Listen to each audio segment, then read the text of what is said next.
Muy buenos días. Bueno, en principio quiero agradecer al representante Alirio Uribe por habernos invitado a esta audiencia, pero sobre todo por haberse tomado el trabajo de convocar y de buscar que se haga un seguimiento a la política de reparación colectiva del movimiento sindical, que hoy es un tema central en la reconstrucción del sindicalismo y en un contexto como en el que vivimos.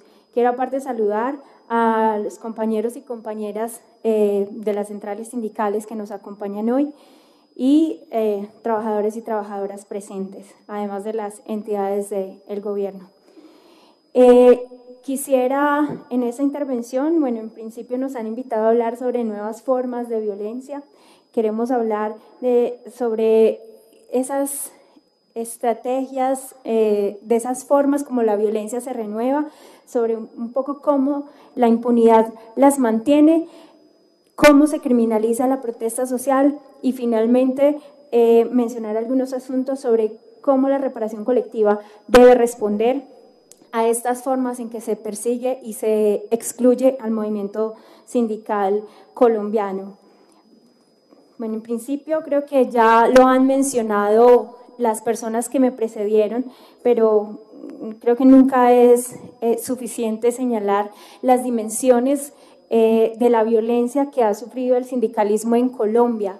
Eso significa diversos efectos en el movimiento sindical, en la vida sindical, en las estructuras sindicales y en las capacidades del sindicalismo para defender y promover los derechos laborales y ejercer las libertades sindicales. En ese sentido, quiero puntualizar que nuestro enfoque es sobre la manera como entendemos la violencia contra el sindicalismo es un enfoque de libertades sindicales. Entendemos la violencia como una forma de persecución y de exclusión del sujeto social que es el movimiento sindical en Colombia. Estamos hablando de que el sindicalismo ha vivido una violencia que ha llevado que ha significado más de 14.000 hechos de violencia entre amenazas, detenciones arbitrarias, desapariciones forzadas, torturas, asesinatos, desplazamientos. Entre esos contamos 3.094 asesinatos, como ya lo han mencionado algunas de las personas que me precedieron, pero con la necesidad de enfatizar en que eso significan 3.094 trabajadores y trabajadoras, líderes que estuviesen hoy en la lucha sindical y defendiendo los intereses de los trabajadores y trabajadoras. Un asunto importante para hablar de violencia contra el sindicalismo es mencionar que no es un tema del pasado. Creo que el hecho de que se haya dado un debate público sobre la naturaleza de la violencia antisindical, sobre las cifras de la violencia antisindical y se hayan tomado algunas medidas no significa que hoy el fenómeno no ocurre. Por el contrario, hay indicadores de violencia que han venido en aumento, pero adicionalmente sigue siendo el fantasma de la violencia una forma de terror y que facilita la exclusión y la parálisis de muchas organizaciones sindicales y en general del movimiento sindical colombiano. Es decir, es uno más de los obstáculos para el ejercicio de las libertades sindicales, de la libertad de asociación, de negociación colectiva, de huelga y de movilización en el país.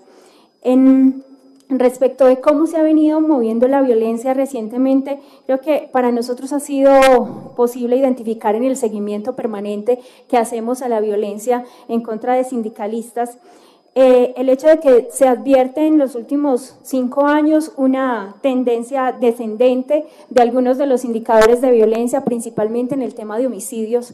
Los homicidios son cada vez políticamente más costosos y la violencia distinta a la violencia letal cada vez más efectiva. Hoy es posible acabar una organización sindical con una amenaza. No se necesita ya de un asesinato porque la violencia ha generado unas condiciones de terror que le dicen a los trabajadores y trabajadoras organizados es posible ser violentado en la medida de que se actúe y se sea incidente como organización sindical. Adicionalmente, es una violencia que se ha focalizado en la dirigencia sindical. Si miramos cifras históricas, más o menos el 25% de los hechos de violencia se había dirigido en contra de dirigentes sindicales. En los últimos años, a medida que descienden los indicadores de violencia, ha aumentado el porcentaje de dirigentes sindicales y mujeres dirigentes que son violentadas. Estamos hablando de que para el último año, más o menos el 69% de los hechos de violencia en contra de sindicalistas está dirigida a líderes, activistas y en general miembros de estructuras directivas de las organizaciones sindicales. Así, la violencia se renueva, se especializa, usa el terror generado por la historia de violencia, fracciona y debilita los liderazgos sindicales.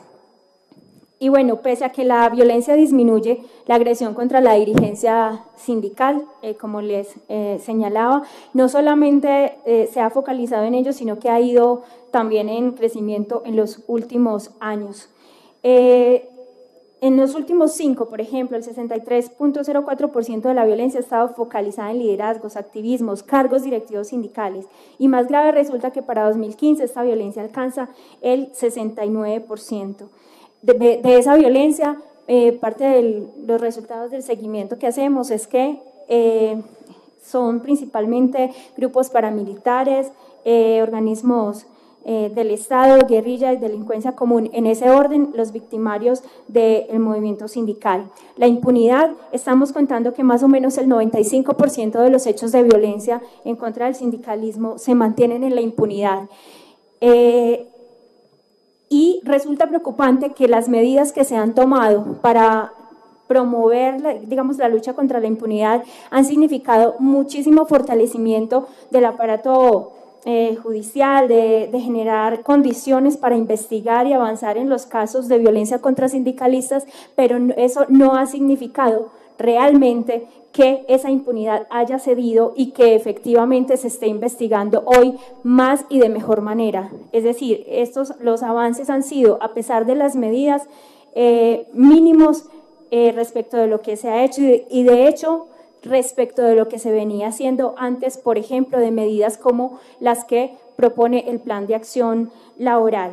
Finalmente, consideramos que es necesario ponerle énfasis desde el Gobierno Nacional a la reparación colectiva para el movimiento sindical. La reparación colectiva es reparación de altísimo impacto político. La reparación colectiva del movimiento sindical significa fortalecimiento de la democracia, requiere un diagnóstico serio y riguroso que explique por qué cuando hablamos de violencia contra el sindicalismo hablamos de que se han debilitado derechos laborales, libertades sindicales, negociación colectiva, huelga, porque el sindicalismo ha sido violentado justamente en los momentos donde ha sido más activo en la defensa de sus intereses. Consideramos necesaria construir una memoria histórica como también un proceso de reflexión sobre los daños y efectos que la violencia ha tenido sobre el movimiento sindical. Es posible, y es posible hacerlo con todas las organizaciones que han sido víctimas, que son más de 480 en el país. Consideramos que las campañas de las que se ha hablado hoy no son suficientes con 3 o 4 meses, 40 años de violencia, si nos vamos a la violencia a la que se le ha hecho seguimiento, y una violencia que además nació hace más de 100 años con el mismo sindicalismo, requiere campañas de largo aliento y de alto impacto para remover las bases de la cultura antisindical que hoy permite la exclusión del sindicalismo. Finalmente, quisiera llamar a la voluntad política del Gobierno Nacional para cumplir con los acuerdos que ha hecho con el sindicalismo y para de verdad generar a través de la reparación colectiva condiciones para ejercer las libertades sindicales y para transformar la manera como se llevan a cabo las relaciones laborales en el país.